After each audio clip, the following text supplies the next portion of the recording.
Entramos así al bloque formativo sobre la ansiedad y la aflicción.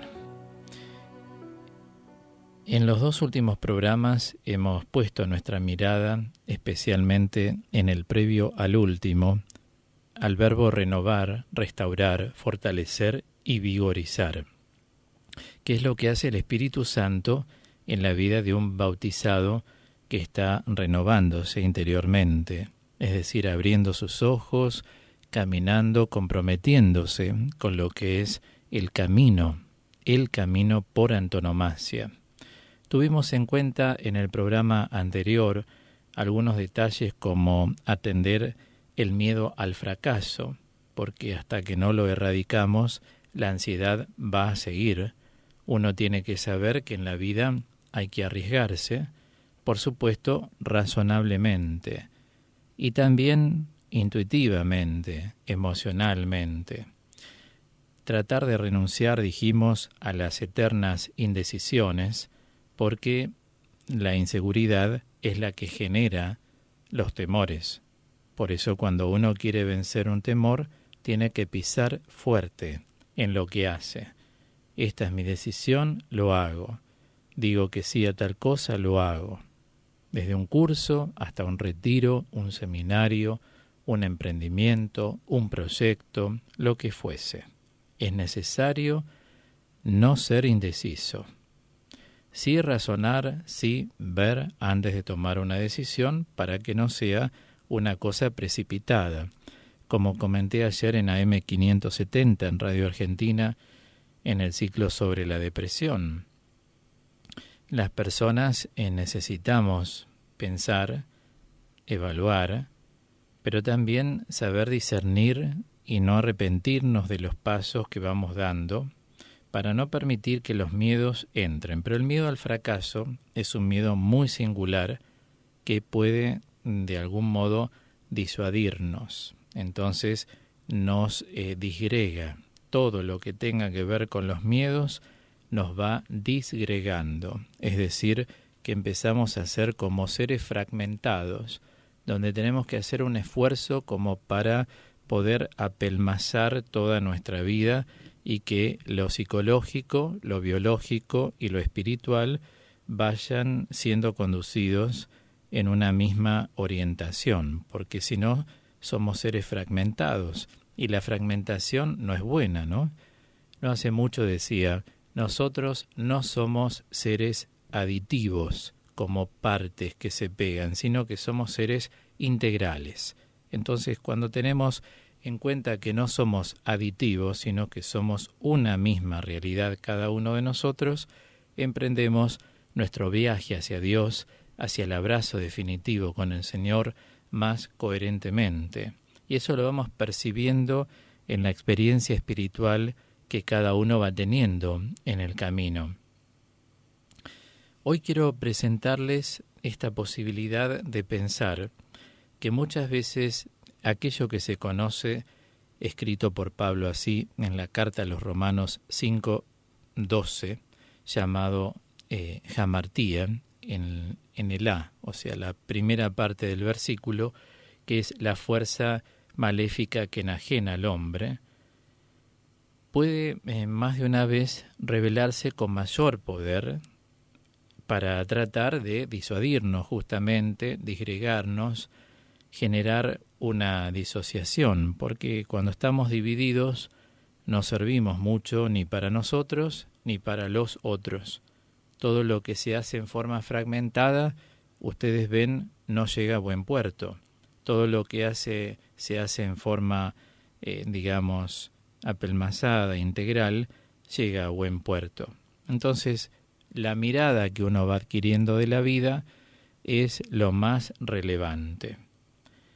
Cada vez que damos un paso más en la formación, descubrimos cuánto nos queda por aprender sin H y aprehender con H, en el sentido de asir, de agarrar, de tomar.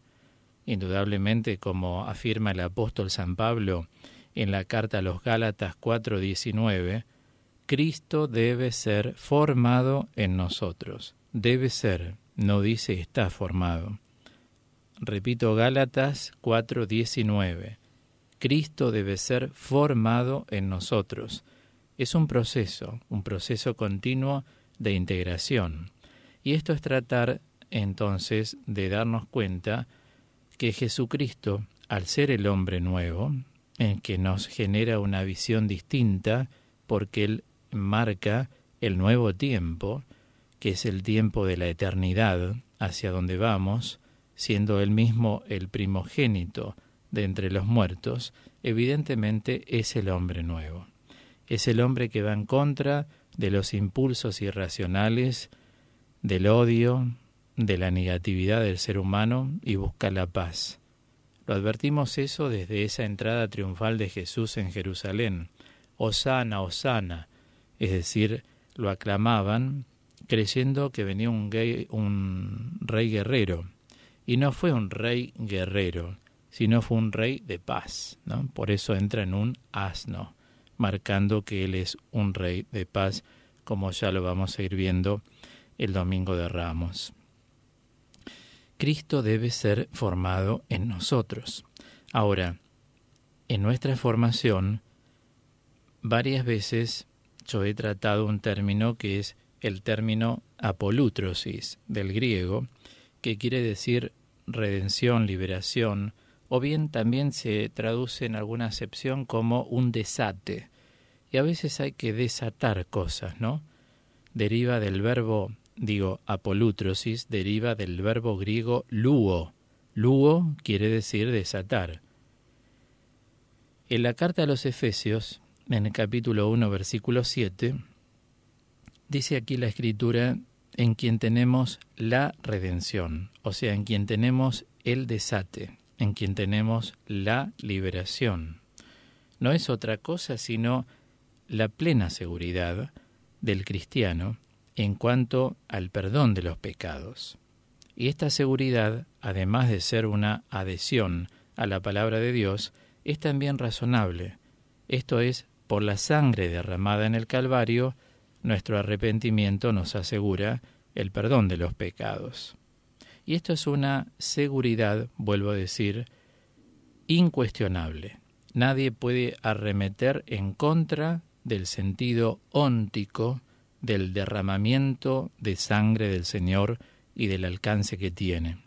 Cuando digo sentido óntico, me refiero a la esencia, es decir, el sentido es siempre salvífico. El proyecto de Dios en toda la historia de salvación es que el hombre se convierta para que tenga vida. Y el mismo Jesús lo verbaliza diciendo, he venido para que tengan vida y la tengan en abundancia. La salvación, recuerden por favor, tiene un carácter futuro, no así la redención. Nosotros ya hemos sido redimidos, desatados, repito, liberados, curados del poder del pecado que intenta desordenarnos. El Señor, a través de su gracia, nos sana, y sanar quiere decir ordenar. Nos va ordenando. A veces se sana la naturaleza biológica, es decir, que Dios la ordena y volvemos a estar bien, saludables. A veces se sana la naturaleza psíquica y a veces se sana la espiritualidad cuando uno empieza a reunirse y encontrarse con la gente que verdaderamente sabe de espiritualidad y no que toca de oído, porque uno no se puede manejar en la espiritualidad, que es un campo trascendente con parámetros que no están avalados por un magisterio, ¿no? Por eso la Iglesia en este sentido es muy celosa en lo que enseña, quiere que siempre se enseñe y bien. Así nos formaron a todos nosotros académicamente para que el pueblo de Dios verdaderamente conozca a Cristo. Ahora, la salvación es un tema que San Pablo lo coloca siempre en el futuro. Nunca van a encontrar en la teología paulina que San Pablo dijera fuimos salvados, sino seremos salvados. ¿Por qué? Porque para la salvación nosotros tenemos que colaborar con ese plan. Fuimos redimidos, pero seremos salvados. La redención fue hecha por Jesucristo, la salvación también, pero requiere y nos da esa oportunidad de entrar en el camino para tener un camino pleno de vida. No obstante, no conviene perder de vista la otra sugerencia que el autor de Efesios nos hace en 4:30, cuando dice: no entristezcan al Espíritu Santo de Dios, que los ha marcado con un sello para el día de la redención.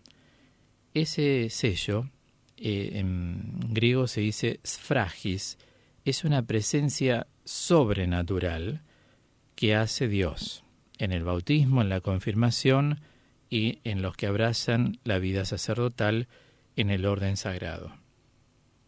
No entristezcan al Espíritu Santo de Dios. Repito, que los ha marcado con un sello para el día de la redención. Aquí el término griego también es apolutrosis, redención, pero utilizado en futuro, y tanto en Romanos como en Efesios, siempre recuerden que la salvación es un proceso en curso de realización. Y agrega, eviten la amargura, los arrebatos, la ira, los gritos, los insultos y toda clase de maldad. Por el contrario, sean mutuamente buenos y compasivos, perdonándose los unos a los otros como Dios los ha perdonado en Cristo. Claro, siguiendo este planteo reflexivo, podemos avisorar que tenemos la seguridad de que hemos sido liberados por Cristo en lo que hace a la esencia del creyente, lo cual no implica que su existencia ha sido liberada, ha sido redimida. Es decir, mientras haya algo que tiranice la vida, como en el caso de los estados de ansiedad, tiraniza la vida, la redención cristiana no se ha consumado todavía, en este sentido. Por eso demos gracias a Dios por estar en el proceso de integración desorganizado por el pecado. Entonces, lo que uno debe hacer es llegar a lo que se denomina, y varias veces lo he dicho en la radio, pero siempre hay gente nueva, por supuesto, esto que es una doctrina teológica que recibe el nombre de anakefalaiosis, es decir, la conducción de todas las cosas hacia la plena potestad del Señor. En otras palabras, la conducción de todas las cosas significa que uno le va entregando a Jesús cada una de las dimensiones de las áreas de nuestra vida.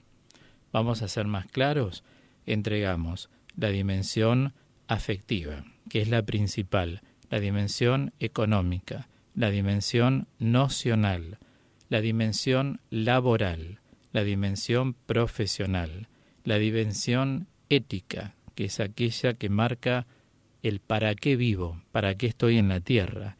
La dimensión religiosa es aquello que me ata con la institución y la Iglesia como carisma don del Espíritu Santo.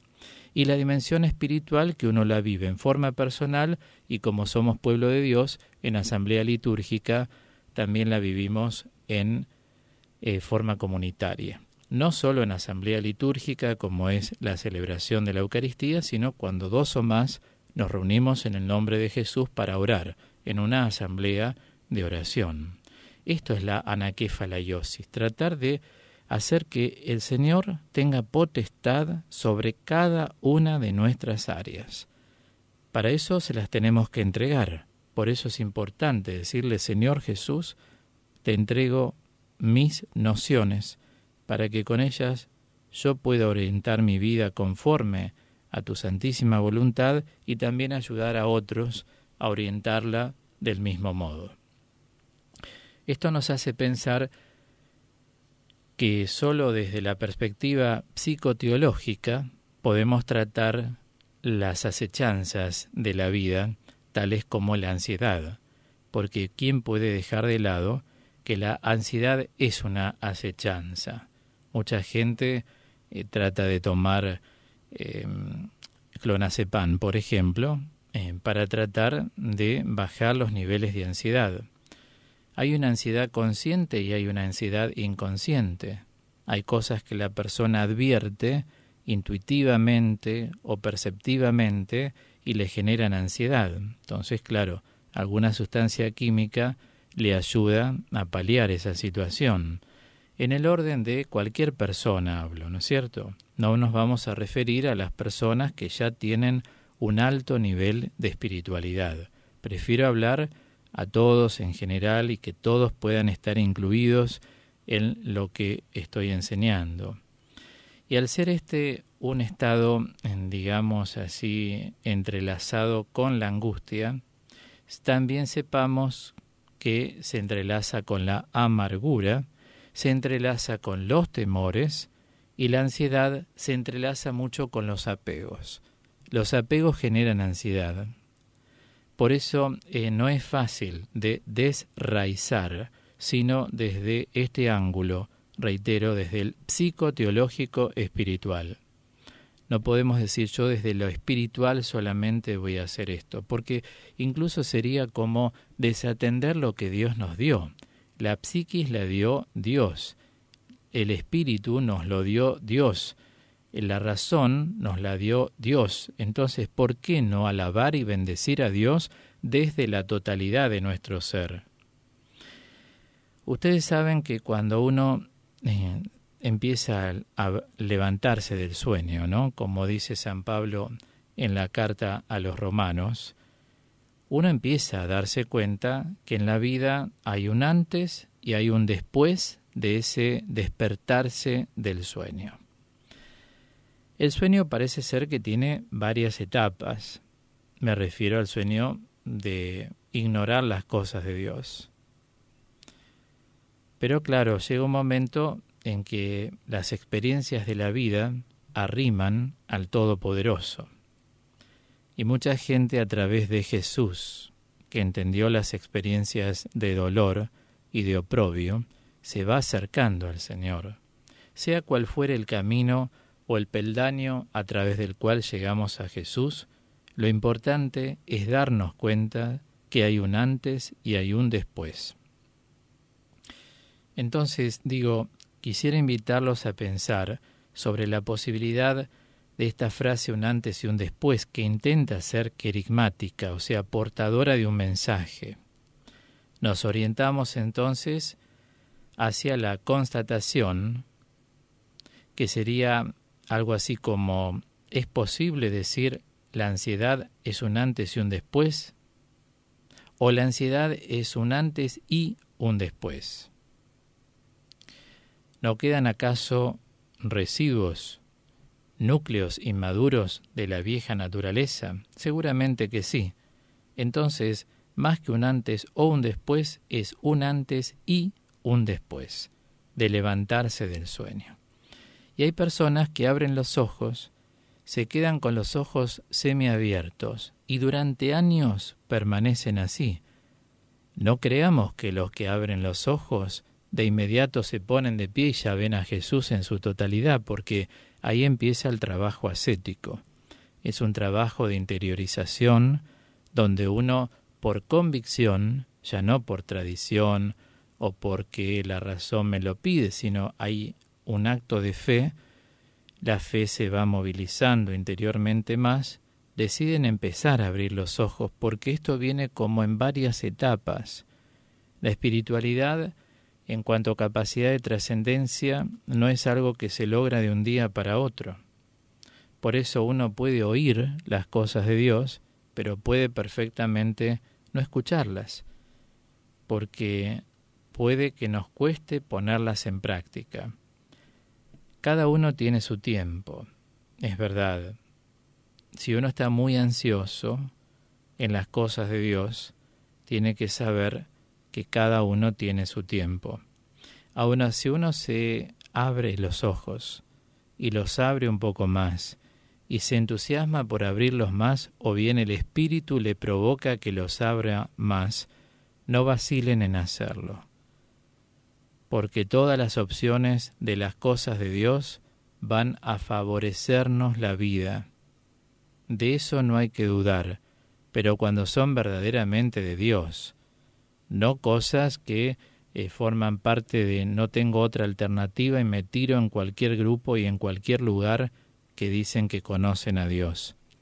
No se olviden que lamentablemente hay grupos en todas las religiones que son fanáticos, y los grupos fanatizados, en lugar de ayudar, enferman cada vez más a las personas.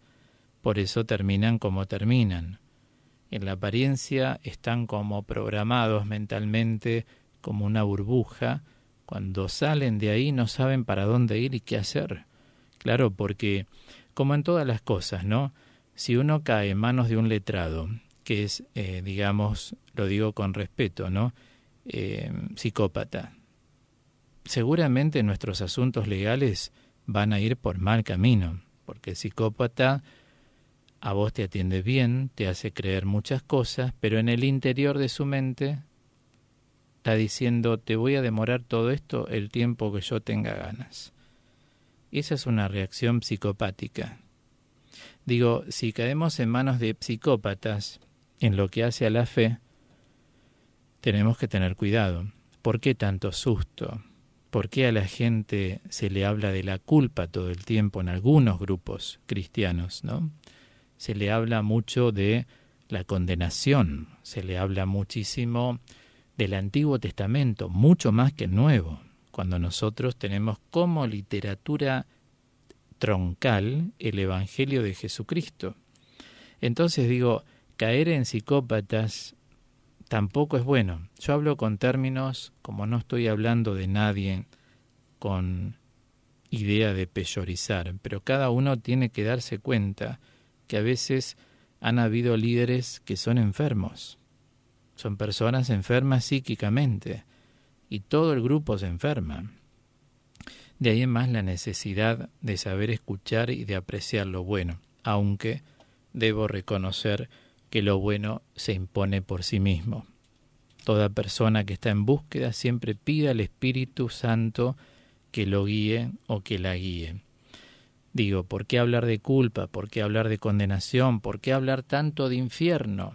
Si el mensaje de Jesús es de misericordia, es un mensaje de comprensión, es un mensaje de perdón de pecados, es un mensaje de acompañamiento, es una apertura de vida para que el hombre sea feliz, porque Dios quiere que el hombre sea feliz. Entonces digo, ven que son antinomias dar esos anuncios contra los verdaderos anuncios que da el Evangelio. Pero muchas veces la ignorancia de no haber sido examinado, porque uno en este lugar no solamente enseñamos porque fuimos examinados por muchísimos profesores, todos doctos cada uno en su materia y en su disciplina. Es decir, uno fue formado por profesores y examinado por profesores para poder dar lo que uno da. Es un punto no menos relevante, ¿no? Es distinto de escuchar a una persona que abre una Biblia y dice yo creo, hago un curso que lo hago con otros que también creen. Es muy distinto estudiar esto que es la palabra de Dios y la formación que recibimos que hacerse solo. Claro que ellos van a defender todo eso sin fundamento, porque si ustedes quieren ver un fundamento no se va a encontrar. Pero para nosotros nos tiene que quedar siempre diáfanamente aclarado que el Señor da un mensaje de salvación. Él no quiere la muerte del pecador, lo dice clarísimo la Escritura. Dios no quiere la muerte del pecador. Si vos le hablas de culpa, de infierno, la persona siempre cree que su vida es un peso, es una condenación y que se va a vivir siempre con la mirada baja. Le anulás la felicidad de la vida a la cual está llamada, porque Cristo absorbió nuestros pecados. El Evangelio de Cristo es paz, es sabiduría, es misericordia, es acogida, es acompañamiento, es protección, es contención, es mostrar la eternidad como el espacio al cual estamos llamados todos, porque si el designio de Jesucristo en Mateo 5:48 es sean teleios como el Padre Celestial, o sea, sean completos como el Padre Celestial, no hay duda que Jesús quiere la santidad de la vida para las personas, y para eso los conduce. No castigar la conciencia de la gente. Por eso, lejos de todos esos mensajes las personas que escuchan a la Iglesia de Dios. Lejos de todos esos mensajes que son una malversación del Evangelio guiadas por personas con psicopatías muy grandes. Y por eso los que van son todas personas trastornadas. Uno no ve una fe sana. En mi misión tengo la obligación de anunciar la salud de Cristo y el mensaje impecable como el Señor lo anuncia en todo su Evangelio. Esto es la Iglesia, es la formación que desde Roma se nos va dando, ¿no es cierto? En todos lados hay de todo, por supuesto. Tenemos gente sana, gente insana, pero ¿quién es sano, no? En definitiva. Pero otra cosa son las patologías ya definidamente declaradas que hacen que la gente se arruine su fe, sobre todo en el cristianismo. No me meto con el judaísmo o el islam porque no me incumbe, pero sí dentro del cristianismo, que uno va conociendo tantas corrientes, y por ese mismo motivo las iglesias evangélicas han hecho una confederación, se llama Confederación de Iglesias Evangélicas, donde tienen teólogos, iglesias históricas, donde no admiten cualquier grupo como iglesia evangélica. Todas se llaman evangelistas, ¿no? Pero una cosa es ser evangélico y otra cosa es ser evangelista. Son cosas distintas. La Confederación de Iglesias Evangélicas no admite a cualquier grupo. Los grupos tienen que tener basamento teológico para generar una iglesia. Eso es en función de la preservación del mensaje de Cristo y básicamente de los cristianos en sí. Ustedes saben que mucha gente abre una Biblia y empieza a hablar de Cristo. Por eso digo, tengan cuidado a dónde van, a quienes quieren escuchar. Acá estamos hablando de la verdad que genera vida eterna, que es Jesucristo. Por eso al Señor hay que presentarlo y conocerlo tal cual Él mismo lo propone en todo su querigma, es decir, en todo su anuncio. Bueno, para que esta ansiedad nos siga también mordiendo por el lado de la religiosidad y que cada uno tenga paz en el corazón, meditemos, reflexionemos sobre todos estos elementos que acabo de aportar en este bloque formativo. Cerramos este momento con Juan Carlos Marsili en este bellísimo tema que elegí y se llama Si pudiera hoy decir.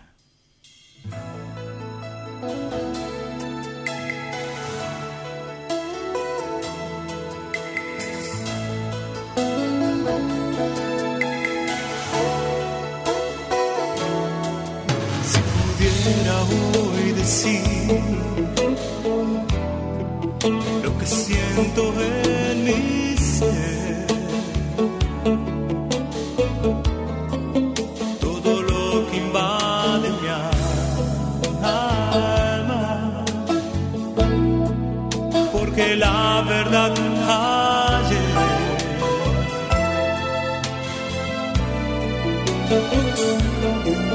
no sería suficiente describir lo que hay en mí. Te diré que es Jesucristo el que me hizo vivir. Más que el sol cuando amanece o el mar cuando se mece, más hermoso es sentir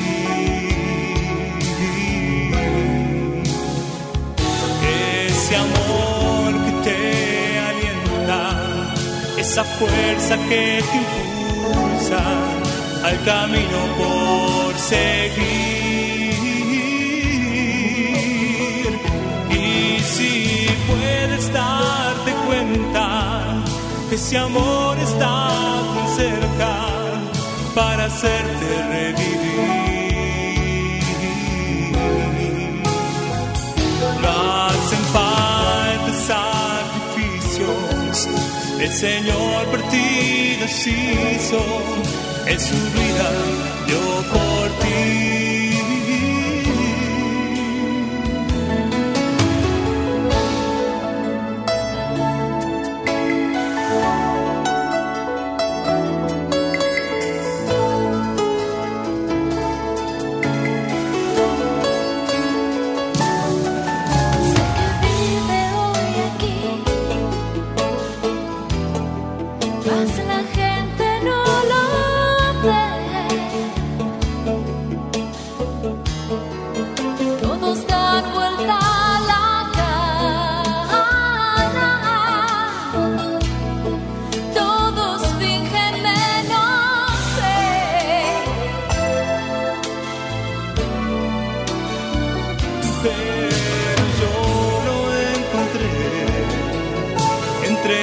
esa multitud conocí, esa mirada que de luz me llenó. Más que el sol cuando amanece, o el mar cuando se mece, más hermoso es sentir ese amor que te alienta, esa fuerza que te impulsa al camino por seguir. Y si puedes darte cuenta, ese amor está tan cerca para hacerte revivir. No hacen falta sacrificios, el Señor por ti los hizo, en su vida dio por ti. Más que el sol cuando amanece, o el mar cuando se mece, más hermoso